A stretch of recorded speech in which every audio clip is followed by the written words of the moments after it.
here's a river. The river has a 5-mile-per-hour current pointing down. A kayaker wants to cross the river. She would like to cross in a straight line as shown. So you can see that kind of dotted horizontal arrow representing that straight line that she'd like to follow. And if those of you that know kayaking, this is a maneuver known as a ferry across the river. It's basically what a ferry does, right? The kayaker paddles at 5.25 miles per hour, only a little bit faster than the current. So that's basically her paddling speed over the water. At what angle does she need to paddle her kayak to accomplish this? I'd like to answer this question based on the relative velocity equation. And I'm going to kind of redraw this picture a little bit here to help me out to figure out what to do. So I'm going to say, hey, okay, let's say this is the river, right? And I think if you remember the numbers, right, it was like 5 miles per hour. So I'm going to put 5 mph here for the current. But the kayak at some unknown angle is kind of paddling over that water, and that had that 5.25, I'll put the mph down here, miles per hour is what represented that. The way I'd like to look at this, though, is I'd like to say, okay, there's a velocity vector of the water with respect to the shore. So instead of using A, C, or A, B, and C the way I did before, I'm going to use some different subscripts that are going to make a little more conceptual sense with the situation that I have. So I'm going to say there's the velocity of the water with respect to the shore. There's the velocity of the kayak with respect to the shore, but there's also a velocity vector for the kayak with respect to the water. And what these three represent is this water with respect to the shore corresponds to that 5 mile per hour current, okay? The velocity of the kayak over the water, that's really what this VKW represents, and its magnitude. I'm not really using correct mathematical notation here, to be honest, but I'm just going to associate that with that. The magnitude of that vector is definitely going to be that 5.25 miles per hour, because that's how fast the kayak is able to travel over the water, which is really equivalent to how fast it goes with respect to the water. What is this VKS, the velocity of the kayak with respect to the shore? Well, I don't know how fast it is, but what I can say is that's what was represented earlier by that horizontal dotted line. So maybe I'll just kind of draw that in there and say, you know what?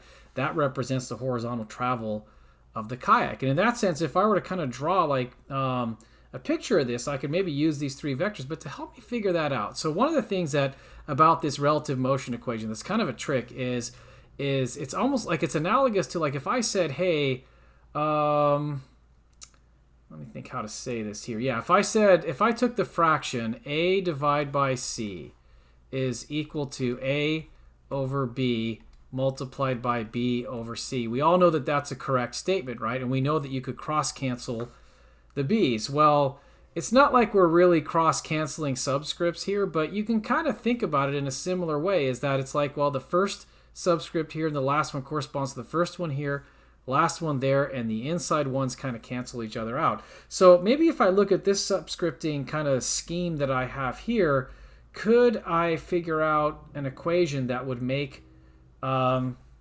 sense for this? And maybe the thing to look for is like, well, let's see. It looks like if I take VKW, I'm kind of looking for like what could be like the inside letter, right? What could be like taking the role of B here? And the thing that I'm noticing is that maybe I could take VKW plus VWS, right? And do I get the third one from that? I get VKW. Oh yeah, I do. Like that. The sum of those two should be equal to VKS, kind of following that similar rule. Now, how can I maybe turn this into a picture that would let me answer this question? Well, the thing to remember, VKS, that was equal to the horizontal direction of motion, right? And that should be equal, if I do head to tail vector addition, the velocity of the kayak with respect to the water was kind of at this angle, right? So there's going to be that one. And then if I add that head to tail with the velocity of the water with respect to the shore, which it makes sense that would be directed downward in this picture. I mean, it's really downstream, I guess, but we're looking at kind of from a top-down sort of point of view. So the picture I have here really is, there's VKS is equal to VKW plus VWS. And in terms of numbers, VWS was the one that was the 5 miles per hour, right? And this was the one that was the 5.25 miles per hour. Now, what's the angle that we're looking for? In the picture here, it's this angle right there. Where would that angle be in this picture? I think if I did everything fairly accurately, it would correspond to this angle right there. So maybe I could go ahead and call it, I put a question mark there, but let me overwrite that and just call that a theta.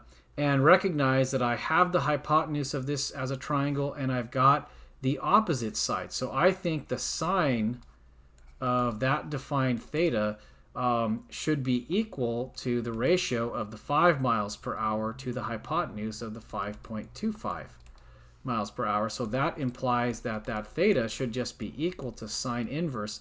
So you notice, like, I mean, I started with an algebraic expression. Did I do any algebra here? I mean, am I really doing algebra?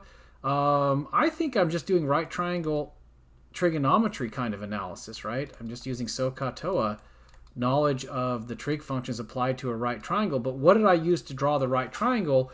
That was my interpretation of this relative velocity equation applied to this particular situation, using appropriately chosen subscripts to represent the motion of the shore, which is really not moving, well, relative to the Earth, that is, the motion of the water and the motion of the kayak, and then, relative to different things. This is a number that then I can go ahead and put into my calculator, or rather I could say it's an expression, sine inverse of 5 over 5.25. Calculator says it's 72.2472, etc. But, I don't know if I have good guidance for round off here. I think maybe 3 sig figs is good enough, though. So I'm just going to write here in the space that I have 72.2 degrees. And I think I'm ready to check and see if that is my correct answer. And it looks like that got it right.